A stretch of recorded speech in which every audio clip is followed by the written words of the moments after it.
I will say this. I'm excited about watching Kyle Harrison throw. We're excited to talk to Chris Harrison, his dad, who is also excited. We checked in with him earlier today. They're having a tourist day all over Philadelphia. So we'll get a live update on what Rocky looked like. How did the Liberty Bell go for you? And how's your anxiety as you sit down to watch your 22-year-old son from the Bay go ahead and make his Major League debut tonight? All of those things are wonderful. However, there's a big but. And this is it. I think through the last handful of weeks, the San Francisco Giants and their fans were looking for an infusion of youth. And they have sort of slipped and fallen into a reliance on youth. And that is the problem. Kyle Harrison's debut tonight should be all about joy. It should be about excitement. It should be about an anticipation sensation. It's a buck. It should represent hope for the future. It should represent hope. It should not represent, as Princess Leia once said in R2-D2's little window there, help us, Obi-Wan, you're our only hope. Was it the Eagles who sang Desperado? Why don't you come to your senses? Yes, it was. You've been out riding fences for so long. Very good. That's what this feels like. If you know that many lyrics, you know damn well who it is who sang it. Well, I'm an old man, so of course. I thought it was the Eagles. Might have been Don Henley, but this feels to me a little bit Desperado, or for the younger kids, Despacito, which was a great Latin hit from about 7 years ago. Despacito. I think Bieber sampled on that, but I'm getting a big nod from Grandy on that too. That's a win for you. There's a whiff of desperation, and you are absolutely right. This was supposed to feel more like, okay, we're rolling, and we're hot, and everything's going great, and Kyle Harrison, great, another infusion. This does feel a little bit like help me, Obi-Wan. You're our only hope. I don't think that's the right way for the Giants to be thinking about it. I don't know if the Giants themselves are thinking about it, but fans, if that's the thought process, oh my gosh, the Giants are leaking oil and they can't hit, but let's go. Here comes the number one prospect. He's starting tonight. Well, he's probably going to go 4 innings, and if the Giants keep grounding into double plays with the bases loaded, they're going to lose again. He's not the savior. He's the future. I think he's a big deal. I think he's going to be fantastic. I think all of these young guys getting experience this year is wonderful. And the underlying takeaway from this year probably will be it's actually insane that they're 65-60 with the reliance on rookies that they've had. Yeah. But this is not the way it was supposed to go. And you can cry about all of the bad luck, which all teams have. Well, Haniger was supposed to play a role. He's out. Yaz has been out. All of those. Crawford again. Out. The starting. DeSclafani is out. All the starters. Stripling is out. The starters you thought were starters, who are not starters. Mania got taken out.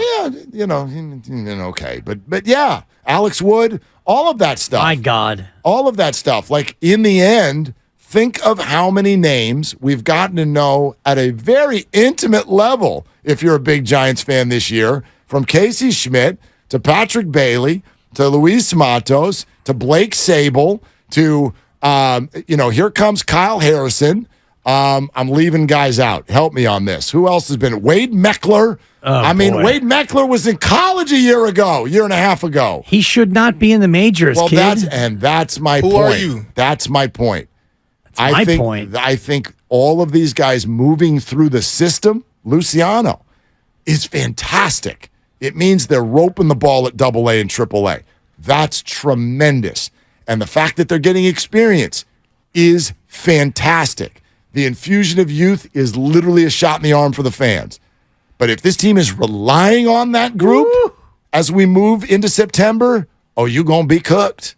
And if you don't make the playoffs, and they are trending toward not making the playoffs, and I know that you have a longer view of the team in the future, but for the average Giants fan, and you look at what's gone on with this team and the fade that they are currently undergoing, and they're now the 3rd wild card, and they're a half up on Arizona, and they're 1 up on the Cubs, and Miami hasn't gone away. If this thing ends with you not in the playoffs, that is an absolute condemnation sensation of the front office, of management, of everything that they did this year. And I know they just got De Jong back, and you mentioned it to me in the green room, which I think is hilarious. Farhan played chess on your butt. He sure did. You wanted them to trade a prospect for Paul De Jong, and they ended up getting him for free. Right. As opposed to winning. Yeah, that's winning because you ultimately did nothing at the deadline other than get A.J. Pollock, who's played for he's played 4 or 5 games. I don't even know if it was that. And other teams got better at the deadline. Brother, the Dodgers dunked all over you, Farhan. Give it the laugh that it deserves, because if you remember when the deadline passed and they did nothing,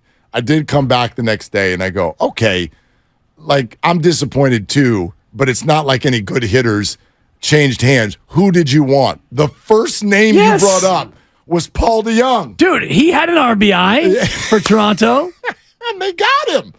They got him for free. 0.68 with Toronto. Good job, Farhan. Well, he's a national leaguer. Yeah. He doesn't know those pitchers over there. Sure. It's a classic Farhan move. Well, we want him, but we're going to wait until we don't have to spend anything for him. We're going to wait until he has absolutely no value. Just laugh. And then now we can. No, it's hilarious. It's funny. It's really funny. I do not think that this is going to be some sort of game-changing acquisition, but it's funny. It's really funny. That's the one guy who I wanted. And they got him. What's also funny that I was talking about, the Dodgers got better with Kike Hernandez and Lance Lynn, and you basically whizzed all over that. Yeah. And Lance Lynn's been unhittable, and Kike's been fantastic. No, Dibs, someone who understands humor as well as you do. No, that's not funny.